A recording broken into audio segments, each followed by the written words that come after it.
Gotta stay up on the T, man. Keep you moving right. Keep you functioning right. It does. You know what I'm saying? I mess with the T.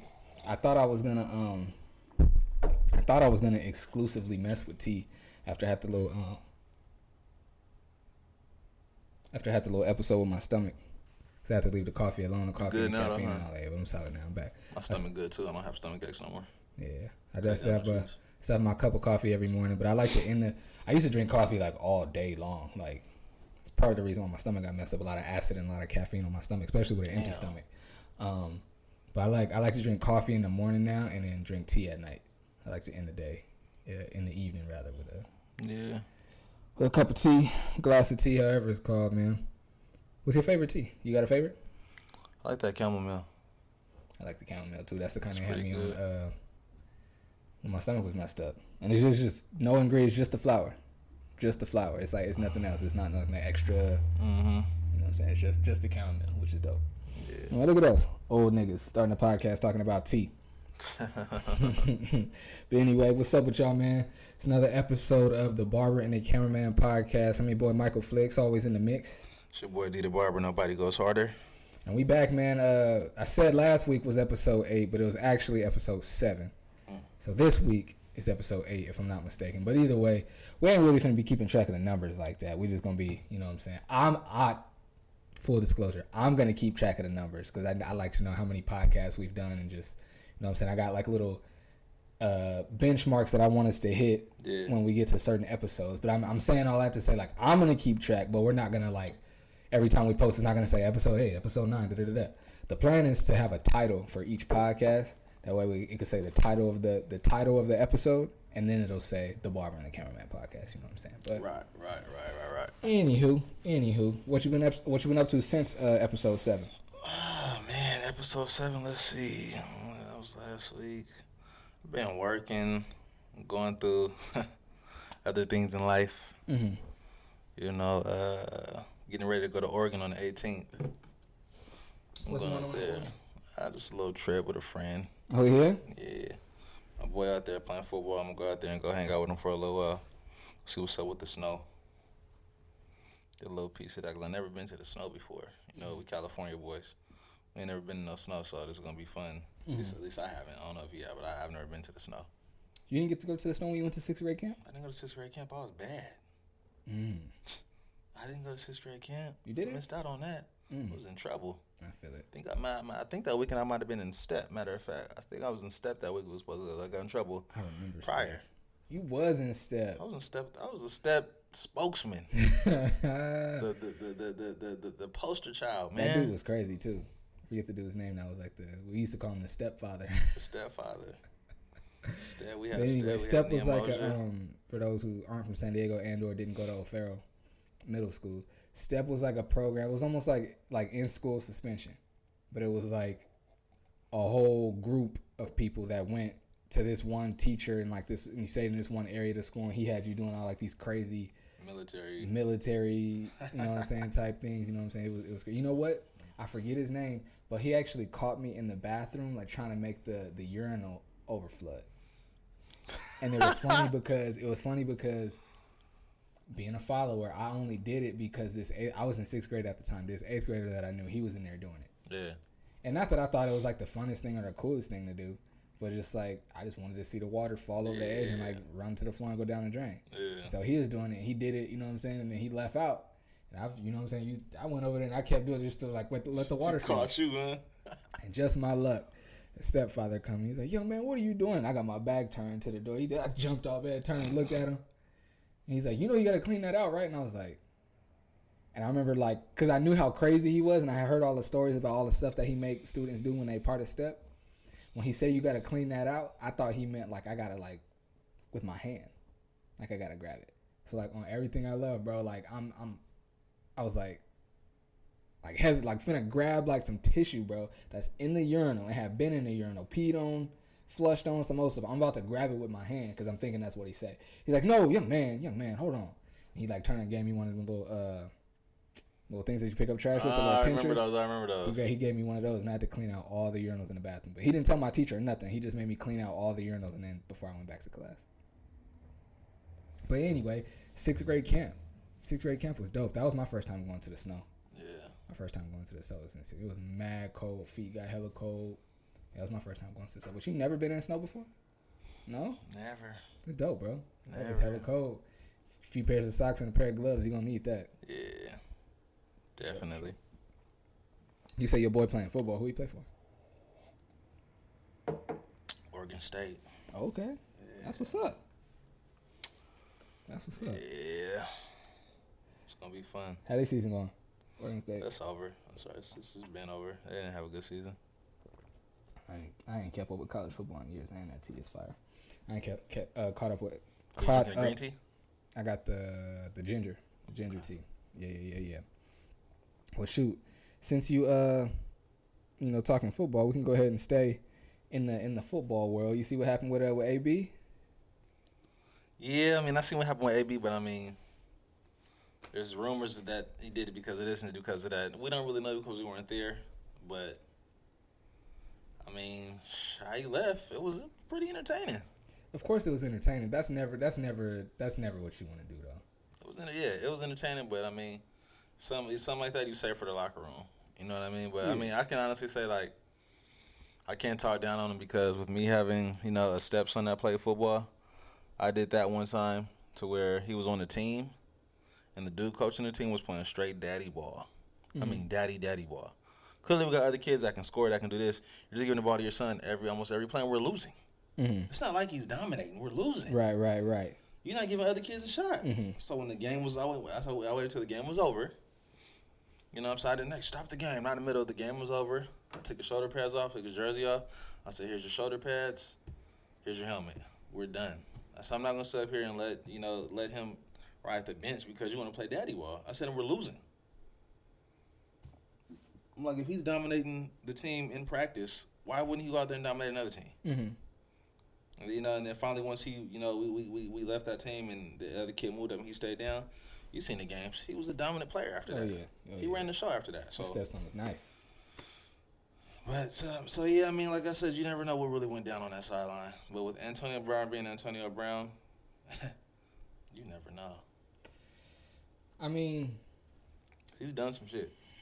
I'm never inclined to believe like the coaches and owners side of the NFL. I'm just not. I just don't. They don't have the track record that says that you need to believe them. Yeah. But AB don't either though. You know what I'm saying? So I really don't know what to believe. Like as far as like they wanted him to go in the game and he was hurt and. Oh no! Something came out. I seen something today, or did it come out yesterday? Either way, the newest thing I seen about that said that. He was going hard on his team at halftime because he wasn't getting the ball. Typical star receiver type stuff. Like, I'm not getting the ball. You targeting everybody with me. Like, what the hell is going on out here? Mm-hmm. And so I guess the team was able to calm him down. Like, not like nobody needed to intervene. Just his teammates were like, AB, like, chill, bro. Like, we gonna figure it out. Like, calm. So the team was able to calm him down. So I guess in the second, I didn't watch the game. All I saw was the highlight of him, leaving the field. Yeah. So I guess in the second half, he was still complaining, like, y'all targeting everybody but me, like, and what's going on? And something about his ankle wasn't right, and he left out the game, and the coach was like, all right, go back on the field. Oh, no, the coach was like, what's the problem? He was like, I'm not getting the ball. Like, so the coach asked him again, like, what's the problem? He's like, you're throwing it to everybody but me. That's my problem. His coach was like, man, put your helmet on, go back in the game. He was like, no, I'm not. Put your helmet on, go back in the game. And he was like, no. And he was like, all right, you're out of here. And that's when he took his stuff off and left the field. That's never, like I said, I don't know who to believe, who was correct, who did what right, but I know him leaving the field like that is never the move, bro. That's especially never in the middle of a game. Yeah, like. Man, and because he's AB and because how talented he is, he's probably gonna get another shot. I don't know. Well, that was the thing. First the Bucks said that they cut him, and now they're saying they're just gonna suspend him. So it sounds like he's still getting another chance. We'll see, man. What do you think? If he gets cut from the Bucks, I don't think he'll have a chance with another team. Oh, no, that I believe. That I agree with. But if the Bucks keep him, I mean, I guess they're taking a chance. I don't know. Mm-hmm. I think it was Tom Brady. I think everybody, like the front office, the coaches, everybody was like, that nigga's nice, but forget all of that. He's not finna embarrass us like that. And I think Tom went in there and was like, look, I'm trying to win another Super Bowl, and I need him to do that. Yeah. So figure it out. Yeah. And, you know, if somebody like that, it's like if LeBron say, figure it out, nigga, they going to give LeBron what he want. You know what I'm saying? So that's what I think happened. Yeah, I can see that happening. I can see that happening. I feel it. Let's stay in sports. You see Mayweather still haven't paid Logan Paul? I heard about that. How you feel? What you think of that, bro? They fought mad long months ago. Get that man his money. Yeah. Why not? Mm-hmm. He deserve it. Yeah, for sure. Get that man his money. He knocking out niggas left and right. Like, get that man his money. That's crazy. That's crazy. I'd be upset. Have you ever had someone owe you money and you know they got it and they out just moving around not paying you? So, yo, I got a story, man. So, my cousin, you know, my cousin, the one. Okay. So, he come to the crib one day, right? He like, man, really? Like, I'm kind of down right now, you know what I'm saying? Like, wondering if I could, you know, hold $100 till da-da-da-da.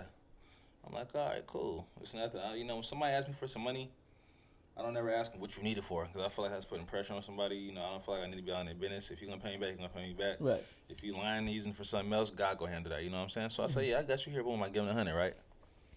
He gave me a due date. The due date comes, I don't hear nothing from me. You know what I'm saying? I don't hear nothing. I got him on Instagram, you know, social media. He making posts out and riding around the city, chilling, doing my thing. Oh, I just blew some fire, all this stuff. I'm like, blew some fire? So you got some money because you blowing fire. Fire costs. Mm-hmm. You know what I'm saying? So I hit him like, yo, like, you know, I ain't trying to bug you, but fam, like, what's up with that dough? He's like, oh, when I get it, I'll give it to you, fam, when I get it. I'm like, when you get it? I said, you got it already. He's like, nah, I mean, my checks is coming in, but they kind of short. I'm doing this, I'm doing that. I'm like, look, bro, just give me my money when you get a chance. Bro, it took about a year to get this money back from this dude. A year. I don't see. I'm saying this, and there might be a chance that I owe somebody $20 here. I don't think I do, but there's a slight chance that I might owe somebody 20 here, 30 there, 40 here. You never know. I don't believe I do, but if somebody says I do, hey, maybe I do. But I'm saying all that to say, like, I don't lend. Excuse me. I don't lend money expecting to get it back. Because I only lend money to people that I love and care about. Mm-hmm.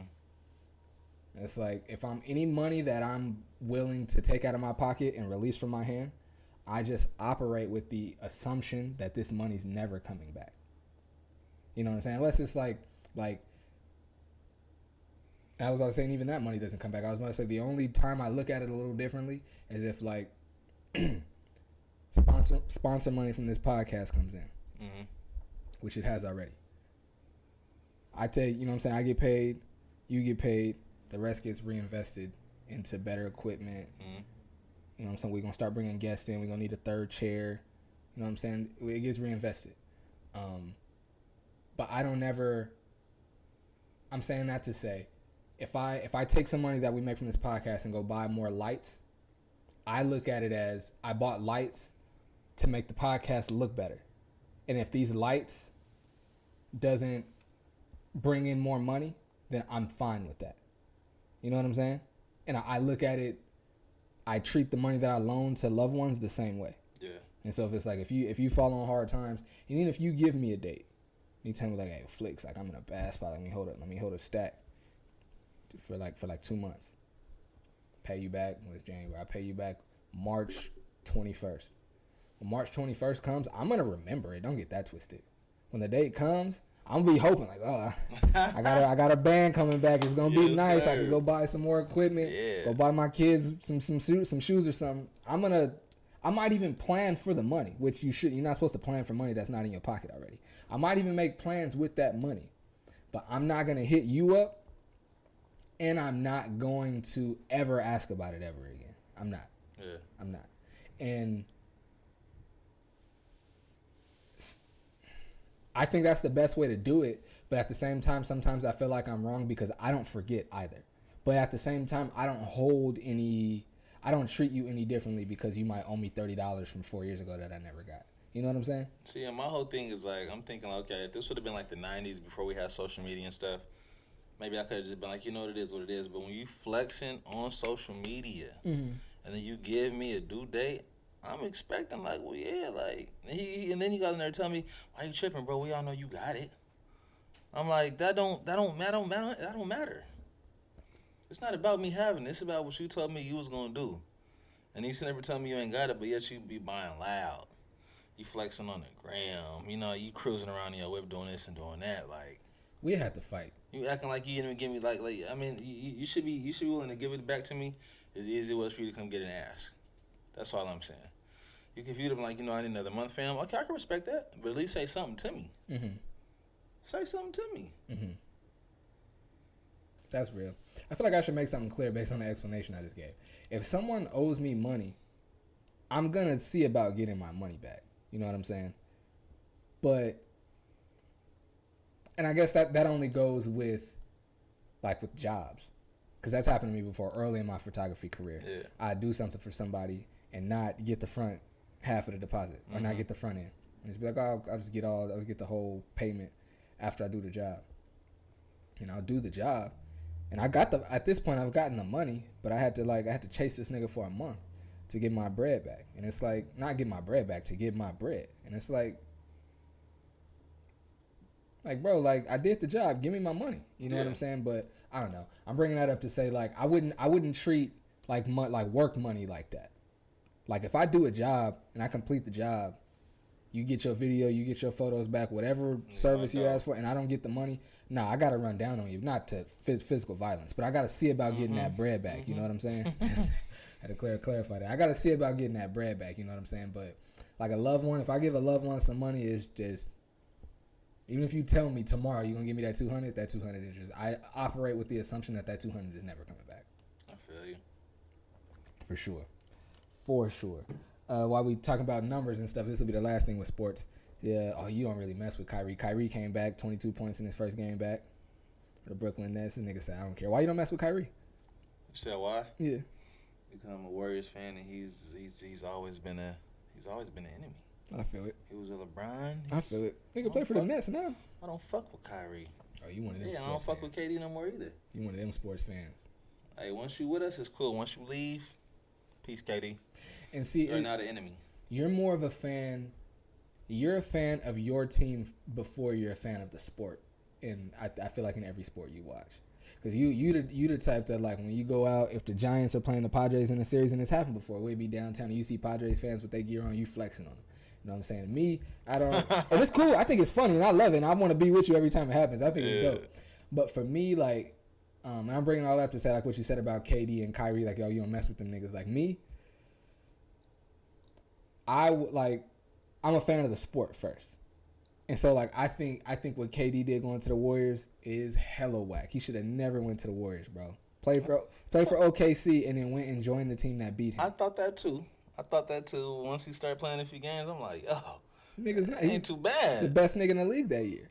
But I'm bringing that up to say I will never agree with that move. I will never think him going to the Warriors was a thing he should have done.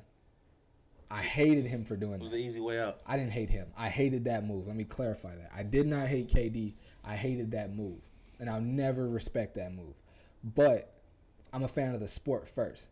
And my objective fandom of the sport says this nigga KD is the best nigga we've ever seen. Buckets. He gets him and Kyrie. They get buckets. I'm not mad at the skill. That's all I'm saying. But respecting them as far as, like, players on the opposite team, there's no respect. What KD did is, like, me and you jumping on a nigga, right? You know what I'm saying? We'll say me and you, we jumping a nigga, boom, whooping his ass. And then two other black dudes come and say, let me get on that. And now it's four of us jumping him. We was already whooping his ass. Mm-hmm. You just made it even easier. We didn't need the help. You just made it even easier. You know, and I think KD, he knew if he wouldn't have came to Golden State, he would probably got knocked out the playoffs once again, and he would have never got a ring. Yep. So he did what he did to get that ring to solidify his greatness. Facts. I got rings now. Facts. I don't got to prove nothing else. I don't care if I don't win in Brooklyn. I already got something. So he's good. You know, and it kills me because people always say, well, when KD came, he made it easier for y'all. I'm like, yeah, it was easier, but you got to remember, we was winning. We won the championship before KD got there. Mm-hmm. Did he make it easier? Yes. Absolutely. But we won before he got there. Mm-hmm. You know what? Kevin Durant put out a tweet. not too long ago. I think it may have been a lyric, but I'm not sure. He tweeted something that said,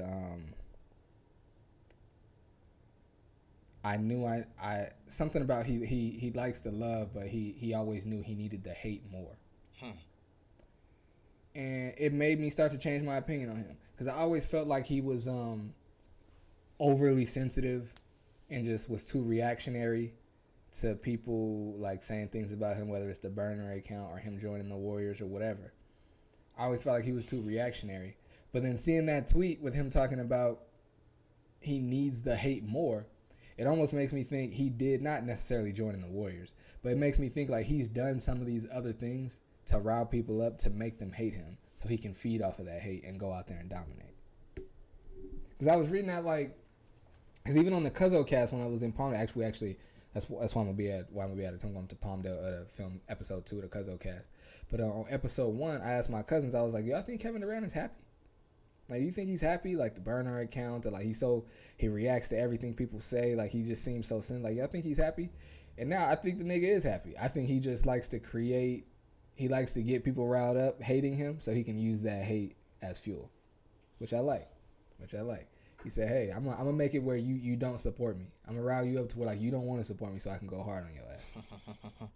Speaking of support, what does support look like, sound like, and feel like to you? What does support look like, sound like, and feel like to me? Yeah.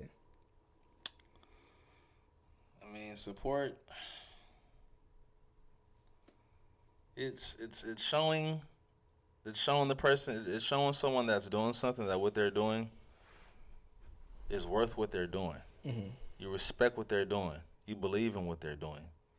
You know what I'm saying? You care about what they're doing. You know, a lot of people say, "Oh, you know, like." It's like I seen a TikTok and they say, "Well, why are you in famous shit? Because you ain't sharing my stuff. You ain't supporting me." Mm-hmm. You know what I'm saying? You'll go and share a rapper's shit from fucking Alaska. Mm-hmm. You know what I'm saying? Before you share your friendship, like, yo, check out my partner now. At the same time, it's about truthfulness too.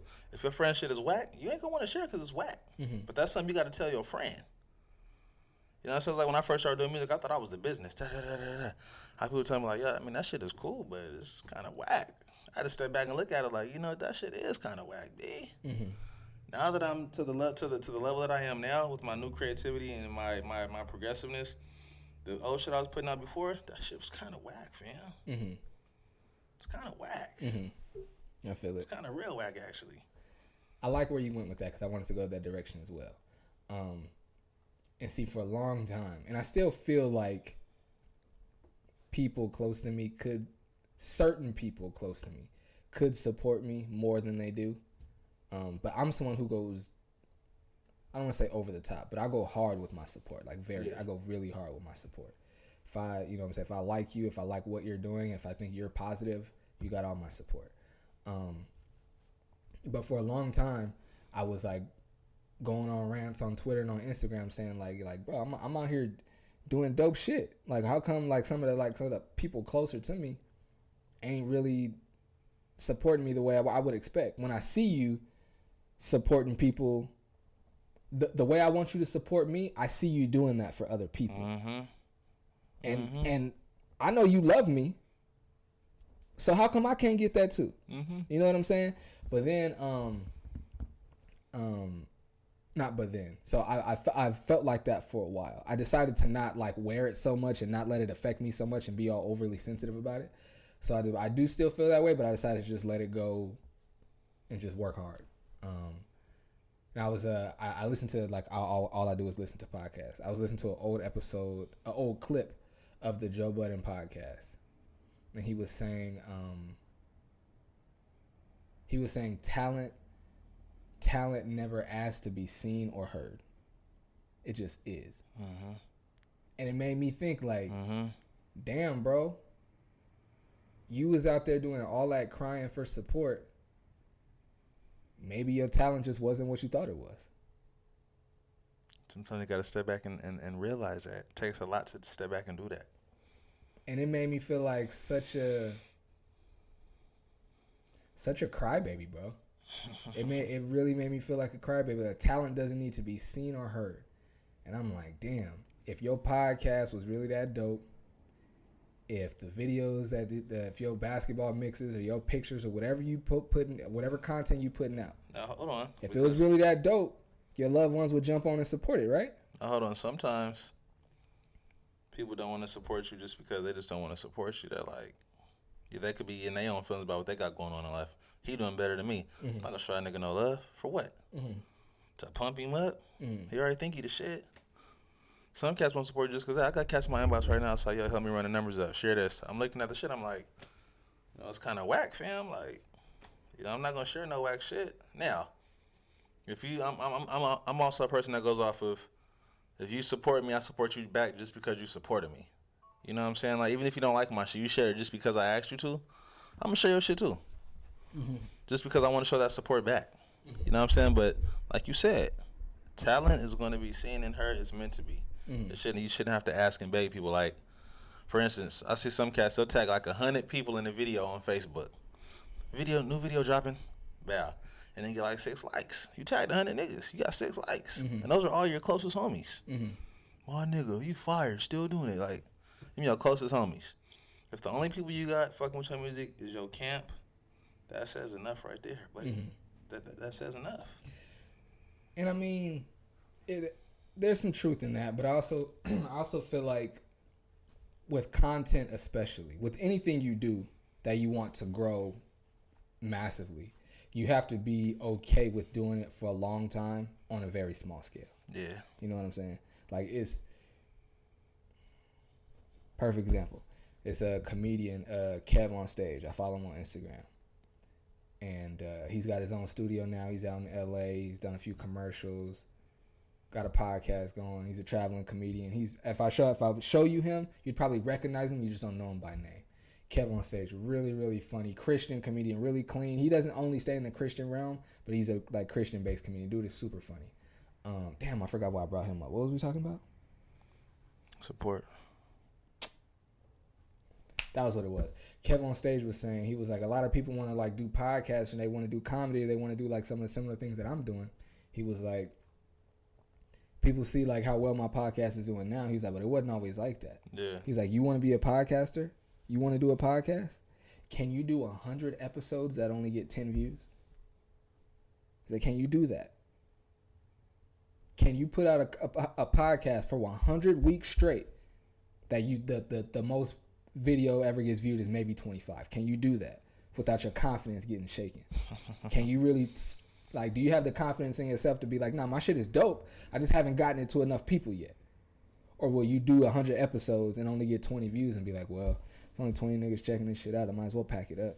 You know what I'm saying? He was like, how bad do you want? He's like, 'cause that's the life. He's like, y'all see how lit I am now. I got this studio and I go on the road and I'm lit now.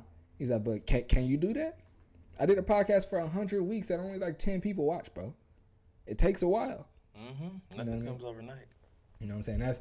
That's what I mean. I remember, and I saw that video maybe like a year ago, and that was like whenever I was about to lie, and that was gonna be a lie, Kenny. I was about to say I don't do it like for the numbers and for people to watch, but like who does a podcast and they don't want people to watch it? Numbers, you want the numbers. You know what I'm saying? You want the numbers, but I'm saying that to say like I'm comfortable with the slow, gradual growth, and I've been comfortable with that for a long time. Now that I've been doing it a while, and I know a couple of, I'm gonna say tricks. I just know a couple of things within podcasting, and it's made it like a little easier to get to some money before the views are crazy, or to how to make it look nice. There's certain things I know, but whenever I feel a way about like, you know, my broadcasting career, I think about that video when he was like, can you do 100 episodes that nobody really watches? You know what I mean? It's tough. You got to be able to have confidence. You can't let your dreams get crushed just by one person's opinion. You know, like I sent somebody a song a couple of weeks ago, and she kept real. She was like, I ain't really feeling that song. I was like, that's cool. I said, not everybody's gonna feel it. You know what I'm saying? I said, but I've got people that have told me that they like it. I said, so I'm not mad at your opinion. That's how you feel, and I respect that. That's the song that you don't like. You think everybody likes Bryson Tiller? Not everybody. Yeah. I do. You know, but everybody's not gonna like your shit. I mean, you know, like like I said, the numbers. I mean, so I'm looking at my old YouTube channel right here. I got one video that has 1.1K views. That's the most numbers I've ever got on YouTube, 1.1K. And I put this video out 7 years ago. I don't promote it no more. It just hits on YouTube. But now that all my videos have been up there for a while, they're all. I'm looking at the numbers. They're all starting to catch up. They're all almost at 1K now. You know what I'm saying? That's no promotion, just sitting on YouTube. I don't promote it. People just run into it. Blah blah blah blah. Do you think you've have you mastered anything? Have I mastered anything? You mean like besides cutting hair? So you think you're a master barber? I'm a master barber. That's my guy with no hesitation. Yeah, so I can do plenty of cuts, man. That's the easy part. I can do plenty of cuts. That's dope. I don't think, bro, I have lots of talents. And not like, I'm going somewhere with this conversation, so I'm not bringing this up like saying this to be cocky. Yeah. I have a lot of talents, bro. There's a lot of things that I can do that other people just can't do. And naturally, I've had a lot of these talents. I can beatbox. I've been able to beatbox my entire life. And I remember when I found out, I was in high school when I found out that everyone couldn't just make those sounds with their mouth. One of my homegirls was like, you can do this, you can beatbox? I was like, yeah, everybody can beatbox. She was like, no, everybody can't beatbox. I was like, anybody can make a boom cat sound and make it. She's like, no, I can't do that. Can you do this? She's asking, can you do that? Can you do this? She was like, yeah, everybody can't do that. Like, I can beatbox. I can do a backflip. I'm very musically inclined. I play the drums and the piano. I'm a cameraman. Pretty much any instrument that I've ever picked up and sat with for 30 minutes, I learned how to play. If nothing else, Mary Had a Little Lamb. Whether it was the flute, literally the saxophone, the guitar, any instrument I've ever picked up and sat with for 30 minutes, I figured out. You did guitar and all that? I can't like grab a guitar and look at music and play it. Yeah. But if you give me a song that, I was about to say a song that I recognize to make it easier. But yeah, if you give me a song that I recognize and an instrument in 2 hours, I can figure out how to play the chorus for sure. For sure.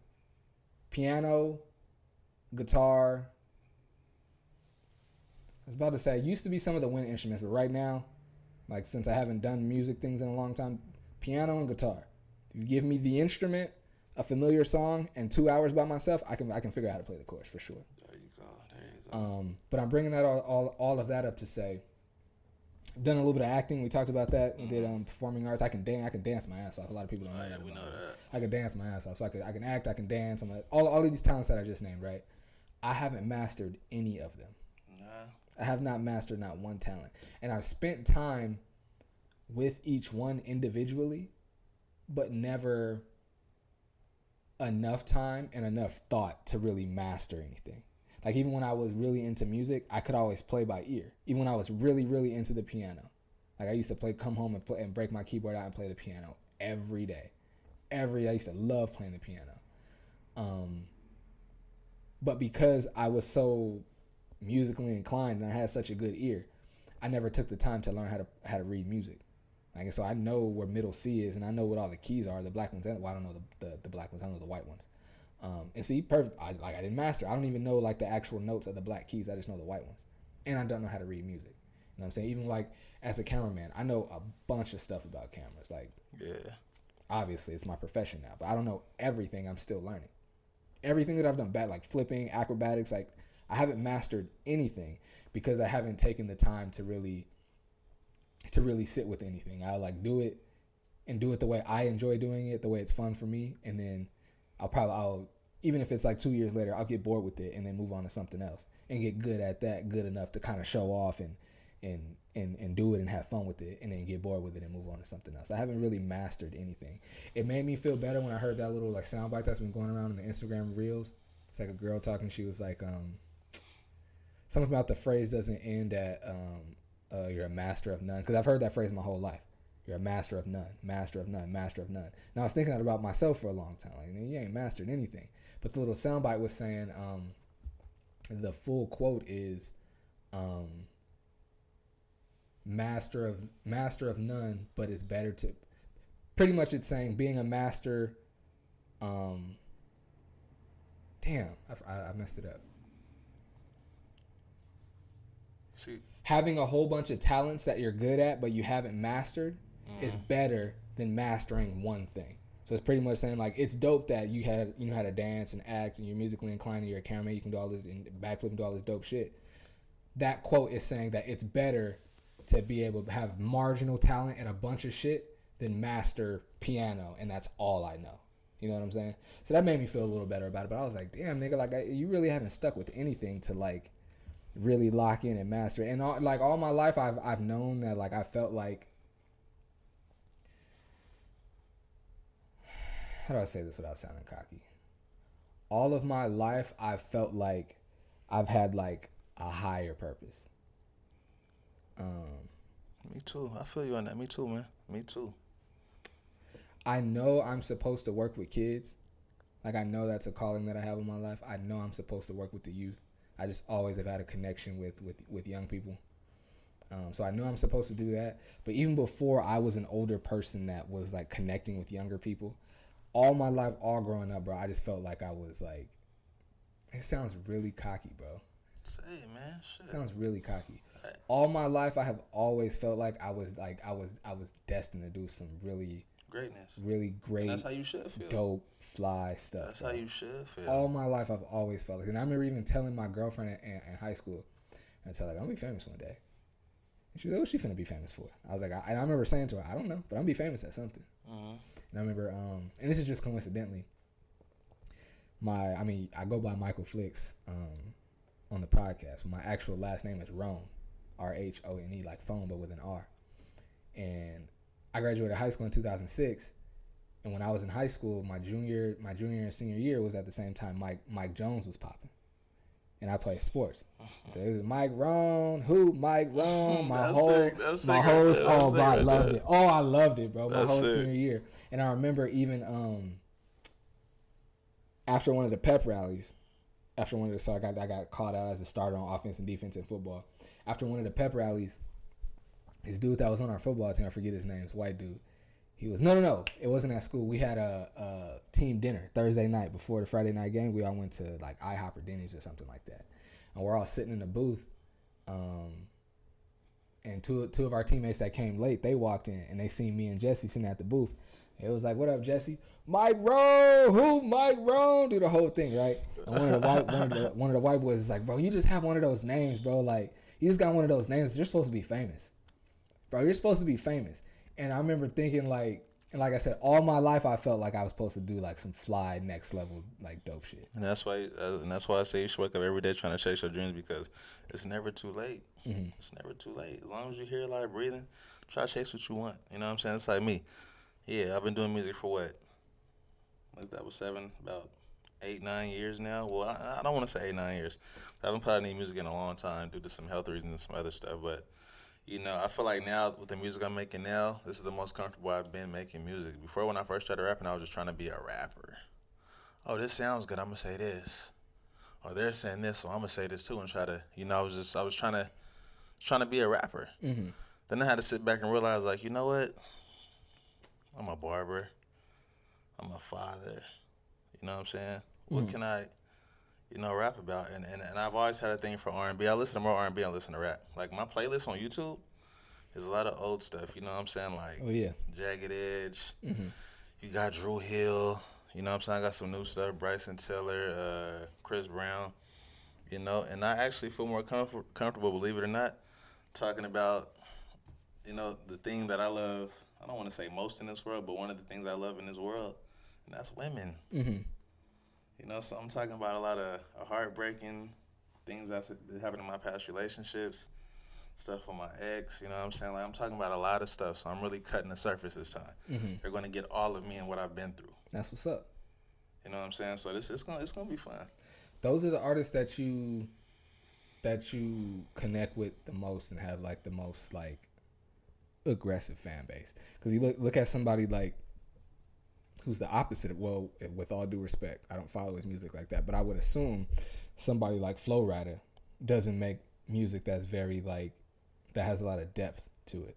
I've never listened to a Flowrider album, but I would assume he's not in there talking about heartbreak. He's not in there talking about his children, talking about his granny, talking about losing people. I would assume it's a lot of club records and a lot of anthems and stuff like that, which is dope. Get your money. Made the nigga however much money you got. But I think the artists like Nip, who came out, yeah, he was talking about gangbanging. That's what he's on, though. And that's fine. But, and even for Flowrider, if you're on partying and if that's what you're on, that's fine. And I'm not knocking it, but I'm saying for me and what I enjoy listening to and what I think builds the strongest fan base is an artist who is telling you about himself and about his life and is giving you a chance to connect with him. Like Flowrider is like,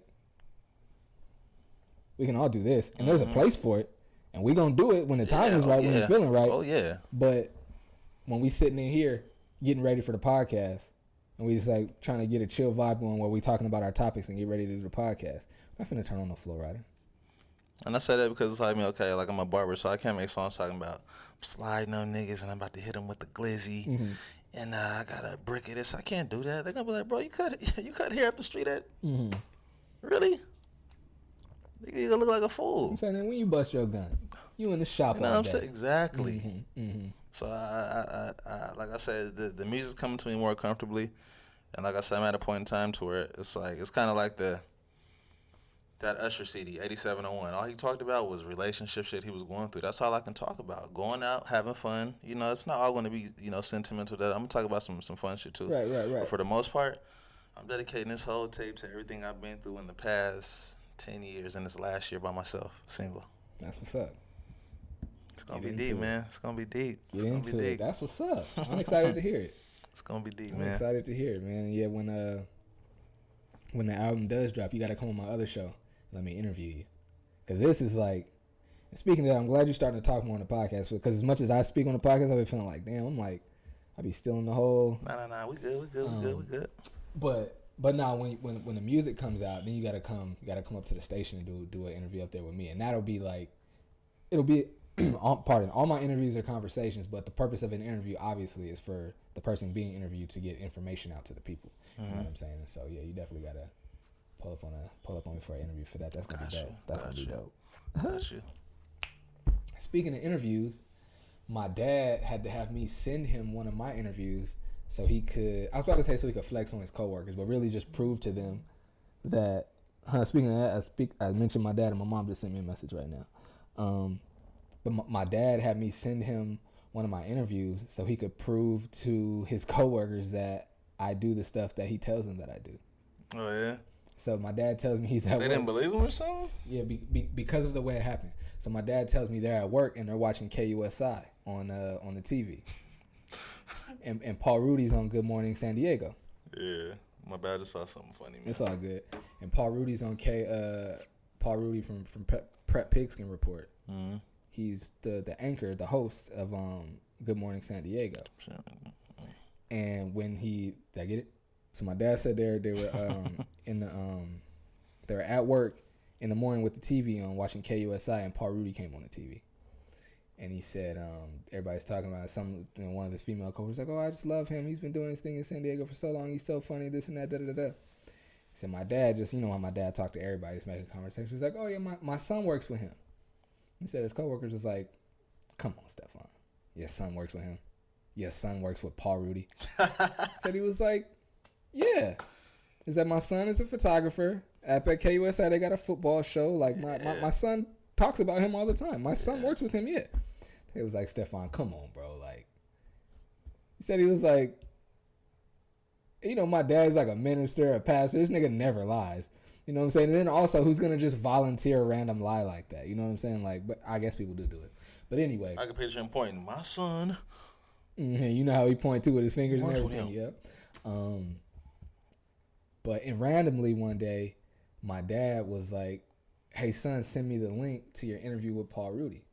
It's off random one day. Cause I know he already watched it because my parents, like, speaking of support, my parents support and watch my content, bro, which I really appreciate.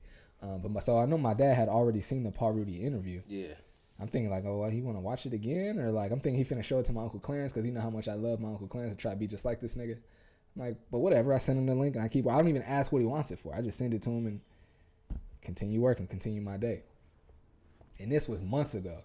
And then last week, I'm up at my parents' house, and my dad is telling me the story how they was like, yo, come on, your son works with them, da da da da. He's like, so he was like, so a couple weeks ago when I told you to send me the video, as soon as you sent it to me, he's like, I walked into work and was like, oh yeah, y'all told me my son don't work with him. Bow, right there. Uncle Steph, and he said they was looking at him like, he was like, yeah, I told y'all, my son works with him. He's trying to start his media company. Paul Rudy likes what he's doing, so he came over there and did an interview with him. Yeah. Like, what I need to lie to y'all for? Yeah. Like, I don't even come in here and talk about, like, I don't even really talk like that. But yeah, here's my son sitting down with Paul Rudy, like I said, nigga. Step off. I was like, go ahead, Pop. Flex for me then, Pop. Yeah. That feels so Flex, good, man. Flex. And you know what? I told myself, because I forgot to message her, speaking about support, I wanted to make sure I said it on the podcast, bro. My sister-in-law, Bird Rome, my Stefan's wife. She sent me this video, bro, that almost made me cry the other day. It was, I believe Tabitha Brown. She's like the vegan. She's an actress and she's a vegan chef as well.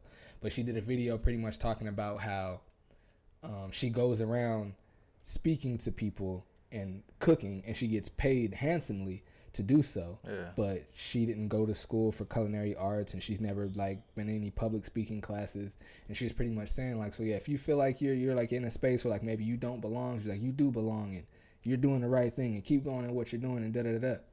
And I remember having a conversation one time with my sister-in-law about feeling like an imposter sometimes. Like, I'll be at the Drew League, and it'll be all these cameramen that I see online that's like super lit, hundreds of thousands of followers, and it's NBA players in the building, and it's little old me with my little 2,000 followers, you know what I'm saying? And I be feeling like, even though I'm confident, I know I'm good at what I do, there's been times when I've been in there and been feeling like I'm not like you don't belong? Yeah, I don't think I belong here. Like, these niggas take pictures for the New York Knicks and for the Boston Celtics and all that. Nigga, I take pictures of high school kids, you know what I'm saying? Like, I don't belong here.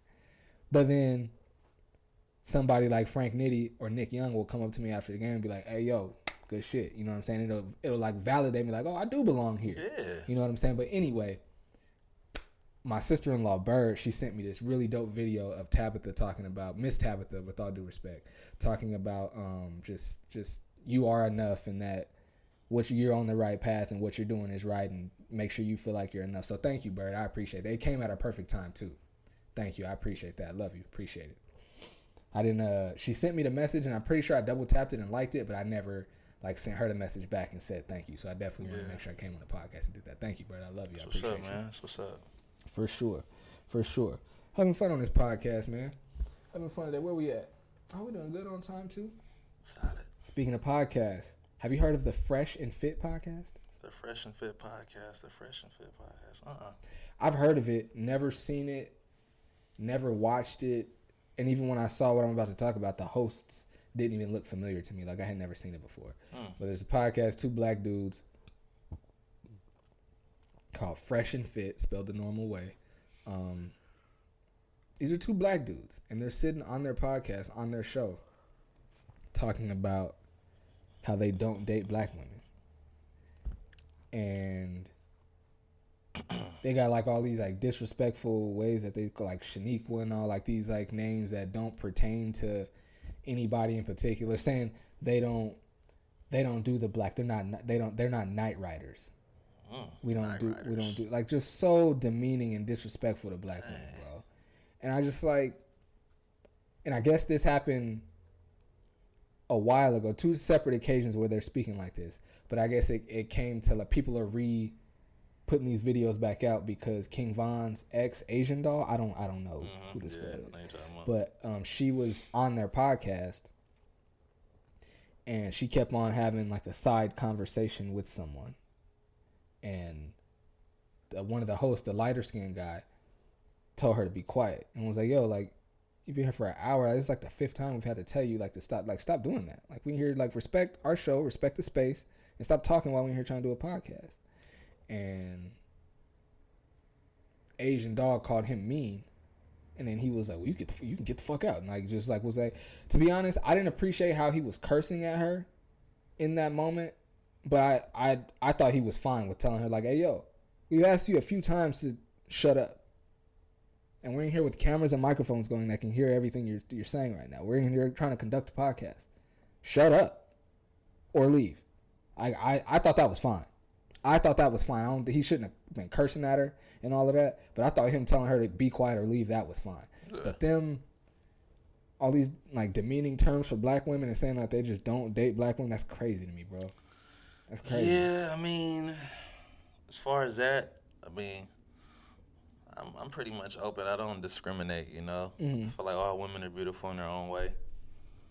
You know, whether you're black, white, Mexican, Asian, as long as you cool to me, cool personality, you treat me right, I can mess with you. It don't got to be just a black girl or just a Mexican or just an Asian, like, you know. But to put down, you know, your own culture and to talk about them like that, that's pretty toe up. And see, for me, love who you want to love, date who you want to date, marry who you want to marry. That's first and foremost.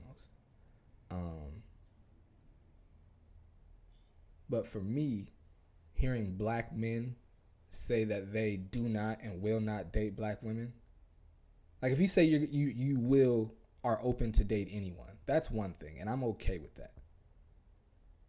I have an opinion about that as well. It's not a negative opinion, but I have an opinion about that as well. But I'm okay with that. But you saying that you don't date women of your color is absolutely crazy, bro. Like, oh, and this was the thing. He told in one of the videos with them talking about why they don't date black women. They've got a black woman on the show, not the Asian doll episode, a completely separate episode. Yeah. They've got you straight? Yeah, I put this on the charger real quick. All right. They've got you straight. They've got this. They've got a black girl on the show, and while they're talking about why they don't date black women, they're saying, oh, because they're loud and because they're ghetto and they're this and that. And pretty much telling this black girl that's on the show, but she's not that though. That she's not the stereotype, and that she's better than other black girls because she's not loud and all this other stuff.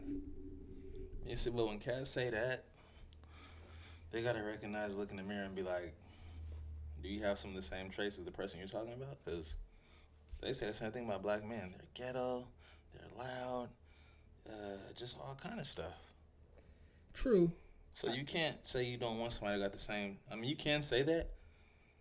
And you want somebody that don't got the same traits as you, but at the same time, you can't target a person to say because they're this or that when you're doing the same thing. I just don't like the self-hatred, bro. I just don't like the self-hatred. It's sad when you see it in any race of people. Like if you see an Asian woman say that she doesn't date Asian men, or Mexican, like if you don't want to date your people, I'll always find that odd. You know why Asian women say they don't date Asian guys, right? Some. Say they're not packing? Yeah. Hey, I did I say that? You definitely. I ain't mad at you. I said that on my bad. I said that on camera. That's what they say. That's what they say. That's what they say. That's what I heard. I'm never gonna be okay with it, but if there is something that has happened to you in your life that has like caused you to come to this conclusion, I still think that's a little narrow-minded, but at least there's some type of an explanation.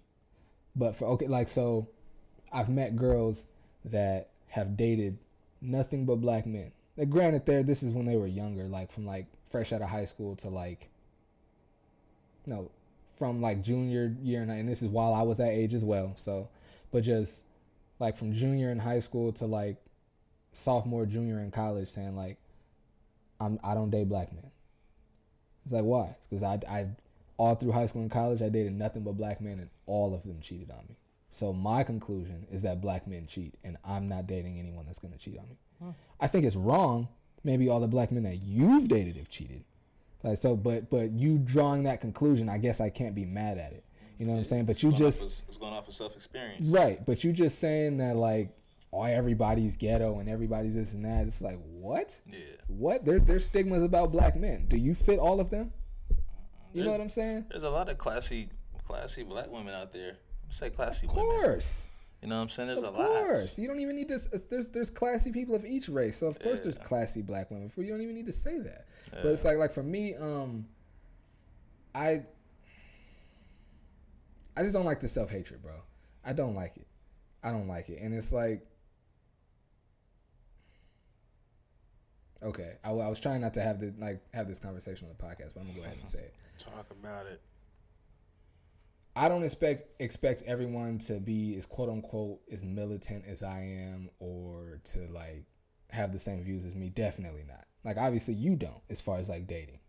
But for me, I've dated women that weren't black, and even like had sex with women that weren't black. But my wife was always gonna be black, like without a question. My wife was always gonna be black, and I just feel like a black woman is gonna relate to me as a black man the best. I'm giving you like my reasons for why my wife was always gonna be black. I feel like a black woman is gonna relate to me and love me and care for me better than any other race of woman ever could, just because she understands what I've been through. I love and appreciate the way I was raised, and I was raised by a black woman who was raised by a black woman. So I want my children to be raised by a black woman who was raised by a black woman. You know what I'm saying? I think black women are just the prettiest and the baddest and all of that too. So it's a few things that go into all of that. But the number one reason is I very, very, very much value black people, and very, very, very much value the black family. And I feel like the best way to preserve and possibly grow the black family is to create more black families, or to create a black family myself. And that's just how I feel about it. I'm never going to step off of that. That's just how I've always felt about it. Because I do feel like, now dating is just dating, and I'm not saying you're in love with everyone you date. But I do feel like love is a function of priorities and values. I got that from Dr. Umar. Okay. I do feel like love is a function of priorities and values. And if I'm someone that says that I prioritize black people and black women, that I value black people and black women, my opinion, the way I see it is, and if you don't see it that way, that's fine. I don't want to fight you on it. But just the way I see it is, if I value and prioritize black people and black women as much as I say I do, how can I say that and then join my money in my home and create children with someone who isn't that? That's just how I see it. See, now my outlook on that, I respect your opinion. My outlook on that is, like you said, you were raised, by a black woman, His mother, she was my auntie, I know her. You know what I'm saying?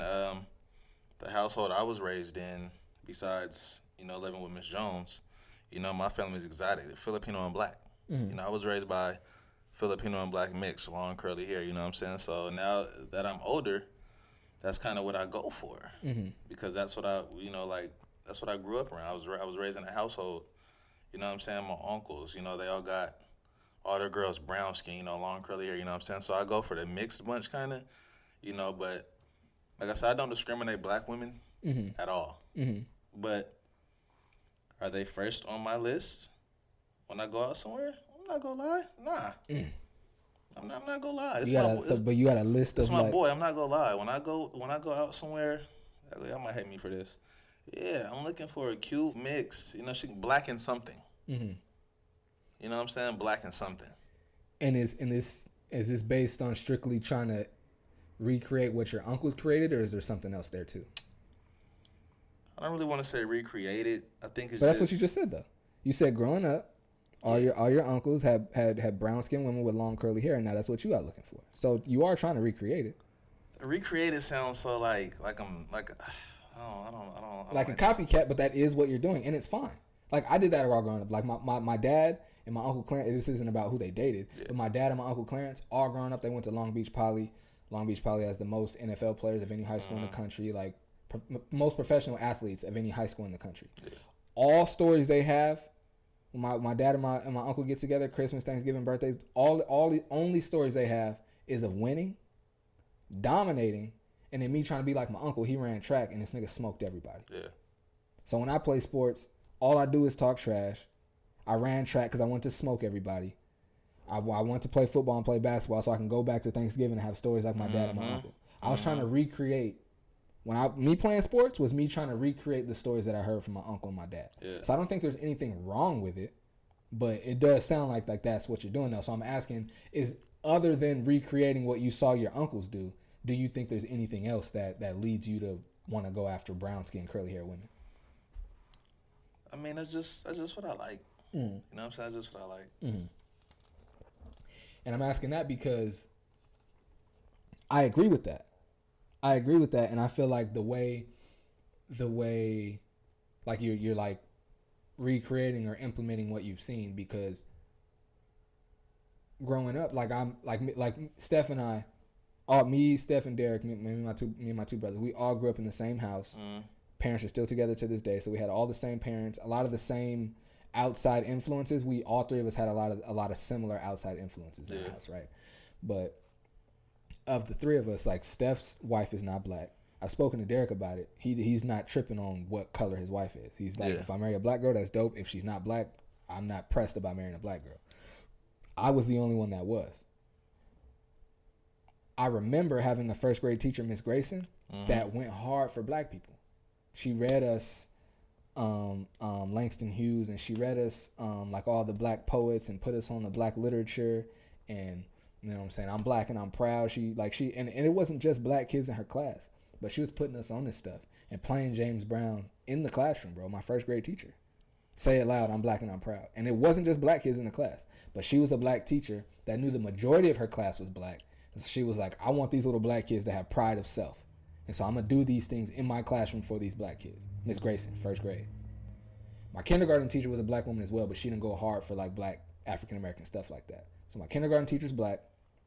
My first grade teacher's black, and she goes hard for black people, puts us on all this black literature and all that other stuff. My second grade teacher, Miss Fulcher, probably went even harder than Miss Grayson did, putting us on all the even more black literature, all the black poets, Martin Luther King, teaching us more than just Martin Luther King and Malcolm X, teaching us like all the extra stuff with black people. Like some of the stuff that they was like, we didn't learn a lot of that stuff until I got it in small doses from my first two teachers, from my first and my second grade teacher. So in my formative years, outside of my mother, who, you know, I'm a mama's boy, I spent all my time with my mom. And my mom, just, you know, I don't know if she would be proud of me saying this. My mom was like I want y'all to marry black girls. My mom would tell us that. Yeah. So think about that. Me being a mama's boy, my mom saying I want y'all to marry black girls. Kindergarten teacher's black. First grade teacher's black, puts us on all the black stuff. Second grade teacher's black, puts us on all the black stuff. These are my formative years. These are my, like that, like when they say like the first 5, like that's real. I mean, I was older than 5, but those foundational formative years, that creates a lot of like the base of who you are, and it shows. See, but my liking to like girls that are not black, it started way before I even knew about like, oh, you know, like sticking to your race or not. You know what I'm saying? Like, bro, in 3rd grade, the first girl I ever liked, she was Mexican. Her name was Laura. She was fine. Mm-hmm. You know, that was the first girl I ever liked, you know what I'm saying? Then I eventually started messing with black girls and shit, but then I started seeing little shit, like you said, about stereotypes, loud, ghetto, you know, rude, you know, loud mouths. You know, growing up, when you see that's all that your culture is doing, you kind of shut off like, damn, like, I don't want no girl acting like that, you know what I'm saying? But then once you grow and you see like, okay, like, Mexican girls do it too. You got white girls that are loud, you know what I'm saying? Because they grew up around what kind of people? Mm-hmm. Because they grew up around what kind of people? I don't know what you're trying to get at right now. Black people. You can't say that, bro. That's not true. That's not true. That's not true. That's not true? Nah. So you don't got girls that sit up there, you don't got white girls that go around black people and sit up there and act black. You do, but I'm not finna say that if another girl is loud, she got it from a black girl. That's not fair. Not all. I'm saying some. I'm not saying all. I'm saying some. I'm a base it by your environment. You can't say the people. You can't say the people. But the people are a part of the environment, Mike. I understand that, but I'm saying if I'm from Southeast San Diego, which I am, and I end up going to high school in Rhode Island, right? Matter of fact, not even just went to high school. I went to elementary school in Southeast, just like I did. Went to elementary school in Southeast, and let's say I moved to somewhere that's lily white. I'm from Southeast. I'm from where I'm from. But I moved somewhere that's lily white, and all these influences are starting to get in there. Mm-hmm. And you can say, now, and I start behaving like I'm from a place that's lily white. Mm-hmm. You can say that I'm behaving like a white person, and it's probably true. Or I could say that I'm behaving like the environment that I was in, because that is the truth. You know what I'm saying? It's just like Robert who lived next door, Adam's brother who lived next door to me growing up. Yeah. People told him he was whitewashed his whole life. He's from Southeast, just like the rest of us. He went to Lincoln, but he's whitewashed because he pronounces his ERs and his INGs on the end of his words. You know what I'm saying? Is he acting white, or is he articulate? He's just him. It's articulate. You know what I'm saying? And so him. You can't say he's acting white. He's just being himself. And so if a white girl grows up in the hood, you could say that she's acting black or she's acting like her environment, because there's probably Mexican girls and we've seen Mexican girls in that environment that act the same way. See, that could swing both ways. Sure, it can, but I think it's unfair. To your point, I think it's unfair to say that a white girl is loud because she grew up around black girls, or maybe she just grew up in a loud neighborhood. I feel you, bro. You gonna feel how you feel, but I couldn't sit next to you and let you get that off without me saying something. I mean, I respect your opinion. Like I said, that swings both ways. That can go here or there. But I mean, so for instance, it's just like that night. We went to, I think it was at the bar, right? We get into it with the white girl. What did she call me? The N-word. And where did she get that from? From growing up around who? She probably thought it was cool to say it and act like that because she grew up around black people. I didn't give her no pass. But from her growing up in that environment, she thought it was cool to act like that and talk like that to me. You said her growing up in that what? Her environment and the people she was around. That's why I said it swings both ways. I respect your opinion. Okay. You know what I'm saying? So she thought it was cool to act like that because who she grew up around. They probably gave her pass to say that all day. And that's why I think it has more to do with environment, because at Valencia Park at that time in the 90s, it was, I'd say probably 90% black people at Valencia Park. Yeah, but I'm saying you're not going to grow up in a white environment and be talking about, oh, what's up, my nigga? Like, No. What I'm saying about environment is she was able to talk like that because the people in that environment let her, not because she grew up in a black neighborhood. Those black people in that environment let her speak that way. At Valencia Park, even my white homies knew that they couldn't drop an N-word. Okay, you're saying that environment, right? Okay, you're saying that environment. Yeah. But what color are those people in that environment? They're black. Exactly. But what I'm saying is a white person can grow up in an environment with black people and not behave that way because the environment doesn't allow it. There's white people that will grow up in a neighborhood with black people, and they might hoop. They might dress a certain way and sag their pants a certain way, but there's certain things that they can't partake in, certain words they can't say, certain things that they just can't be involved in because the people in that environment won't let them. Whereas if they go to another neighborhood, the people in that environment will let them. And they're not letting them partake because they're black. It's just the makeup that they have of them. Like I know black dudes that will date someone that isn't black and let her say nigga. And she's not saying that word because she dates black men. She's saying that word because she dates that black man. So that nigga in her environment lets her say that. Yeah. Not black people let her say that. And she's saying that because she hangs with black people. No, she's saying that because that black person lets her say that. That's what I'm trying to say. That's what I'm trying to say. So yeah, you can. It's easy to say, and it's probably fair enough. Like you said, it probably does go both ways. It is probably fair to say, if you see a white girl that wear that all she wears, that she got braids and she does certain things, and you could say that she does that because she live in Southeast or because she live in South Central, which may be true. Or you could say she does that because the people in her environment do that, and that's just what her environment does. I respect that. Check us out. Getting deep. Had a little debate going right there, man. Let me see what else we got. Here? When you're no, before we get to that one. No, we'll do that one now. When you're if you're at like a shindig, okay, I seen on your Instagram, for example, y'all did the big gift exchange. Somebody got the granny's gift by mistake. My uncle got the granny panties. Right. So look, say y'all all having a good time at the party, and you ready to go.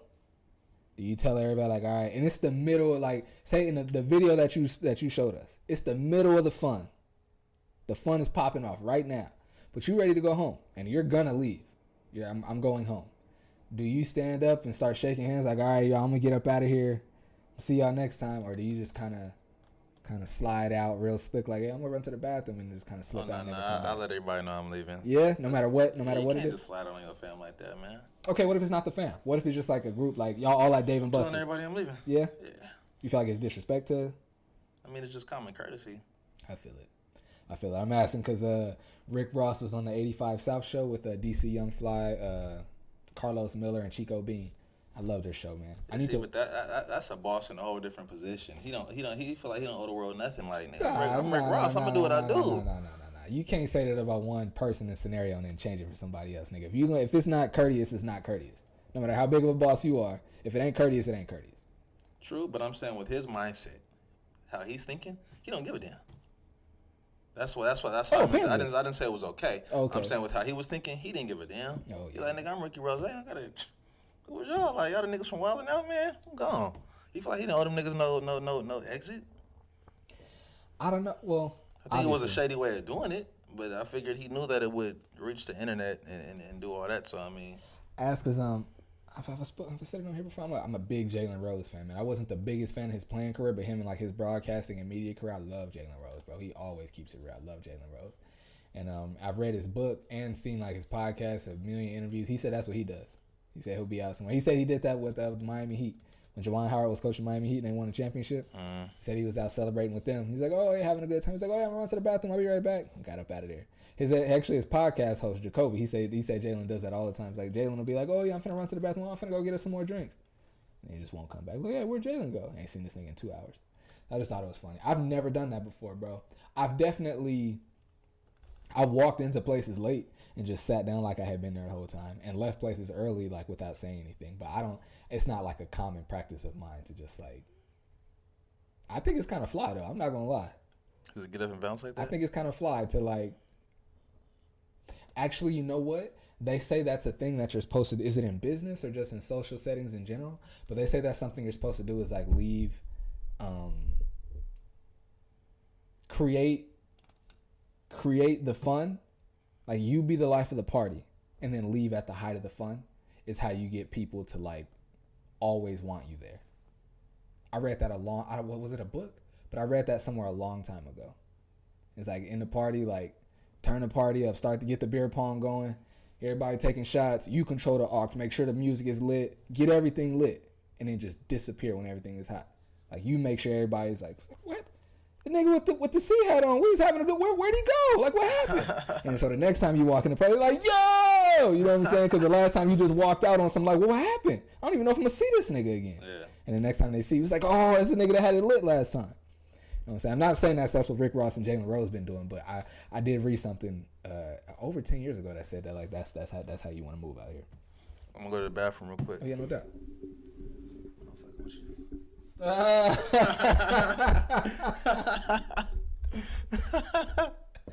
I'm all ready to pause and shit. That was good. That was good. He said, "No, I'm straight." You good at that, bro.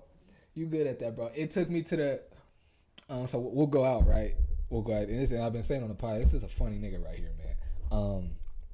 We'll be about to go out, and because I know this is what this guy does, I'm not finna ask this nigga to line my beard up every time we go out, especially if I ain't got no extra bread on me at the time. So I was like, yo, just bring the liners home. I'll bless my own beer, right?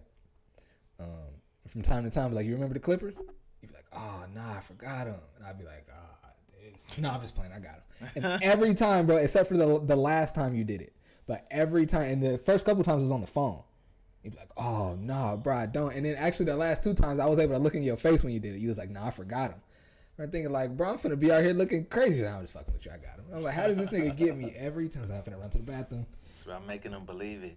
I guess that was something that was easy to believe. But yeah, you got me. I ain't even go front of you. I think I only got a couple more topics in here. Let me see.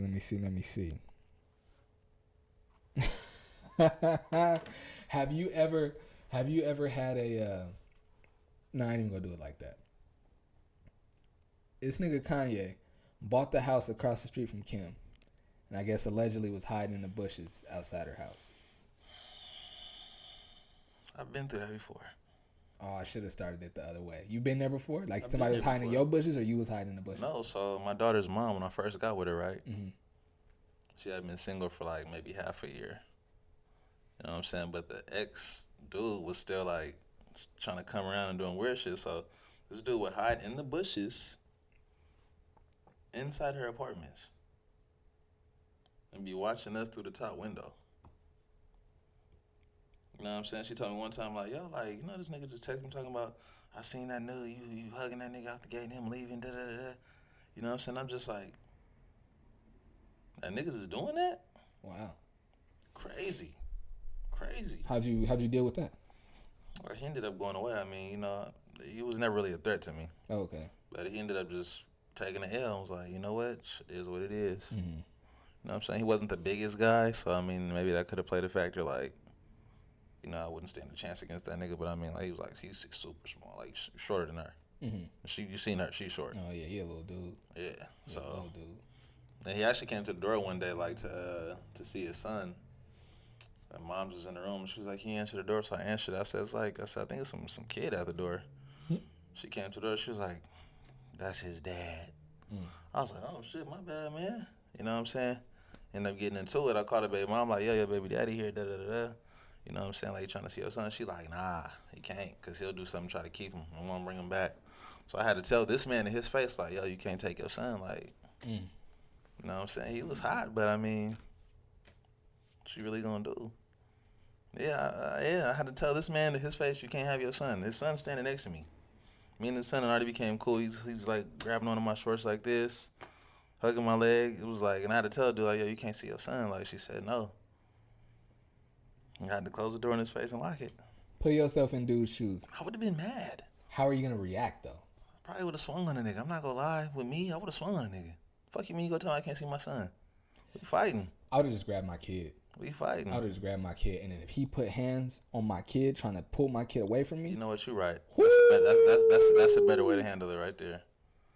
That's a better way to handle it. That just made my skin crawl even thinking about it. That's why you need friends like this. Oh my goodness gracious. Bro, you show up to get your kid and this other nigga that's living in there, nah, you can't have your son. I didn't feel good doing that because I thought about me being in that position. I'm like, Goodness damn, that dude gracious. gotta feel bad. I'd be like, oh, word? I can't have my kid, my nigga? And then he would go with a mom said, like, okay, well, that's all well and good. Me and my son finna get up out of here. And I just grabbed him by the wrist and start walking to the car. And then at that point, if he would have tried to grab my kid or put his hands on me, Like, hey, bro, I told you. She said, no, fam. Step. Fuck up out of here, man. You out of here, nigga? oh my gosh, bro. Oh man, yeah, that was like the coldest. I was just saying, that was a fucked up situation. Oh, God right bless that man. I mean, you know, I don't want to say luckily for you, because I'm pretty sure you would have worked him over, but just thankfully for all parties involved, and mainly dude's son, that nothing got physical. But I wish a nigga would. Right? I wish a nigga would. Man. How old were you at the time?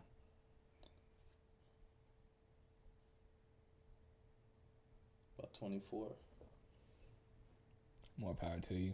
It's about 24 years old. And how long had you been dating? Had you been dating her? It's only been probably about like 7 months. I was visiting at that. I wasn't living there. I was chilling, just visiting. Mm-hmm. You know what I'm saying? I come to the door, basketball shorts, no shirt. I'm chilling. Son And standing right next to me, holding on my leg like this. And had you... That was probably the worst part. Him seeing his son hold on to my leg like that. Like, Right. So little dude probably didn't even know that was his dad at the time. We ain't even got to get into all of that.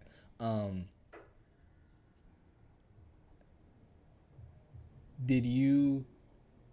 So he came and asked for his son, and you never met him. So he's saying this is his son. And you probably like, what? Or did you know that he was on the way? Or like, how did it... So it was a knock at the door. Dum, dum, dum, dum, dum. I looked through the peephole. So before I open, I don't open no door without nothing. But Right. Mom was in the room. You know, she's a little older. She couldn't really, you know. Your mom? Not her, my baby mama's mom. Okay. She was in the room and shit. You know, she was going through her issues or whatever. She was like, oh, can you answer the door? I said, yeah. I told her who it was. She said, little kid. She said, yeah. So she gets her, pries herself out the bed. She looks through the peephole. She's like, she said, call, you know, my baby mama called her. I'm like, yo, you know, da-da-da-da. She said he probably here trying to get his son. She was like, nah, because he done some crazy shit, like took him and kept him for a week and didn't call him and tell me where he was. Da-da-da-da. You know, and they was going through that shit at the same time. Okay. So he kept knocking like Okay. he knew niggas was home. Mm-hmm. So mom was like, open the door. I was like, all right, I'm just cool with you. So I opened the door. He was like, yeah. He asked for her. I'm like, she not here. He's like, well, I'm here to get my son. I said, yeah, I just talked to her on the phone for him. She said, that's a no-go. Can't do that. Next thing you know, little dude come up behind me, like, latch onto my leg. You know, he done seen me for the past 6-7 months. He played with me. He used to me, you know what I'm saying? He's used to that. You know what I'm saying? The dude was like, he was like 2 years old at this time. Young. And then he just looked at it. So I remember him looking down like this and then looking up at me. You know, I clenched my fist up like, don't try it. You know what I'm saying? And he was just like, all right, my nigga. And he bounced. I'm thinking in my head like, now I gotta watch my back. This little nigga, all kind of shit. You know what I'm saying? Look out the window like 10 minutes later. He by the bushes, looking up into the house. Sees me and then he skirts off. That was the last time I ever seen him. Then it got worse. So he ended up texting her, talking shit like, yeah, tell your man when I see him, I'm gonna whoop his ass. Da, da, da, da. I'm just like, wow, see, now you going off the edge. Got a lot of threats, but I don't know. It's a lot I want to say about Kanye, but I'll just leave it at. Once I get past the jokes and cracking on him, that shit is terrible, bro. Sad. We doing that shit, Kanye. Come on. Making us look bad, man. Could you imagine, bro, like, as a father, like fast forward 26 years, and your daughter tell you, like, hey, yo, dad, remember so-and-so that I was messing with for a while? This nigga, like, lives across the street from me. I think this nigga's hiding in my bushes right now. What? Can't believe this dude. That's really bad. That's really toxic, bro. Niggas get money and think they can do whatever the hell they want. But I'm not finna get. I've spent a lot of time and energy giving it to Kanye, so I'm not gonna do that here. Yeah, I've never done nothing weird like that. But there was a situation where I was dating a girl and I thought I was like in love and she was the one for me and all this stuff. We had a hotel room. We was going through, and she was like, I'm just gonna leave, and tried to leave. I like barricaded her in the room and put my body in front of the door. I was like, you ain't going nowhere. Like, you'll die before you leave this room. I didn't mean it. Yikes. I was just saying it just because something told me to say. I don't know why. But to this day, we're still good friends. We still talk every day. You know what I'm saying? Good. Like, we still, it's Jay. Oh, okay. Yeah, we still talk every day. You know what I'm saying? We're still cool. So, I mean, like, you know, it was just, I was young. I was like 17, 18. Just tripping. And she told me, she was like, I was really scared. I'm sure. At this time, I was wild. I was like, this when I was like carrying a pistol, all this stuff. You know, I was wild. She was like, I remember you had your gun, and I was really scared. Like, I was never gonna do nothing. I just felt like that was the only thing that can keep you in that room at that point in time. That's like the craziest thing I ever did, like over a girl. I don't think I did anything other than like crying. Like I've cried to like keep or get my woman back before, but like not like and meant it every time too. You know how like some niggas would cry like I know this. I just break out some tears. Yeah, the fake tears. I'm a sensitive nigga anyway, so I mean, I mess around and cry in front of you. I've cried in front of. I mean, my wife's definitely seen me cry. Like I don't be tripping about that. I always came from the school of like nigga, I can fight. Like I'm not big, but I can fight. So like I'm talking about crying. Like I never cared if anybody like don't cry. I never subscribed to it. It was like, this nigga's soft. Like, all right, well, fight me and see if I'm soft. I'm sensitive. I'll give you that. I'm sensitive. I'll cry at the drop of a hat. But come fight me. You'll find out. That's always how I felt about it. How I felt about it. But anyway, Positive Perry. We're supposed to do them at the top of the podcast. Cut of the week, flick of the week. Let's do that. Let's do those and get up out of here. Who you got for cut of the week, brother? Cut of the week is going to... Yeah, my cut of the week is going to Snazzy Barbers. Snazzy Barber 2. You can go to my Instagram page. You can just type it in. It's underscore SNAZZY underscore Barber 2. We got some bars. He put a picture of it's like a leaf blowing in the wind. It's like an Indian tribal leaf on the side. It's clean. Y'all gonna see it. That's what's up. Super clean. That's what's up. My flick of the week this week goes to talented photographer I just met. He's right here, San Diego based. Cali Camera on Instagram. Cali, Cali Camera, spelled the normal way. He's dope, man. So, but the flick that I'm highlighting, he got a dope flick of my guy Jurian Dixon on a breakaway dunk in the game. Was it last night or Wednesday night? Last night. Oh, I seen that. Last night, Cali Camera. I think I seen that. He's dunk. dope, but he's actually gonna be St. Augustine, right? Yep. I seen that dunk. He's gonna be Cali Camera is gonna be at the Nevada San Diego State game this weekend. Actually, he's gonna be he got booked to be out there. That's what I'm saying, man. I be meeting people that's really getting to it, bro. Got to. My time coming, there, man. My time coming. And you know what? Maybe I can fully dive into this next podcast. I set my photography career up differently than other people because I'm at a different space than most photographers. Like most photographers I meet, they're like younger dudes that aren't married and don't have kids. So and granted, I'm not sure if I'm good enough yet for the Knicks or one of these NBA teams to call me, but I've set mine up to where like I produce podcasts and I move around and do my thing here in the city. You know what? I don't even have the time because I gotta get up out of here. We'll get into that next podcast. But anyway, yeah, man. Cali Camera, pictures of Jurian Dixon on a breakaway dunk. Shout out Cali Camera, man. He's a good dude, man. Beard gang, just like me. Good to meet you, brother. You're a good dude. We're gonna tap in and do some work together for sure. I already got some ideas. We're gonna do some stuff together. There you go. But anyway, man, this was a good one. It was. I had fun. Another fun podcast, man. This was a good one. It's getting better. It's good. I was just about to say it's getting better. We gotta keep going up from here, man. Yes, sir. It's been another episode of the Barber and the Cameraman podcast. I'm your boy Michael Flicks. I'm always in the mix. It's your boy D the Barber. Nobody goes harder. We appreciate y'all rocking with us, man. We'll be back next week. Take care. Yes, sir.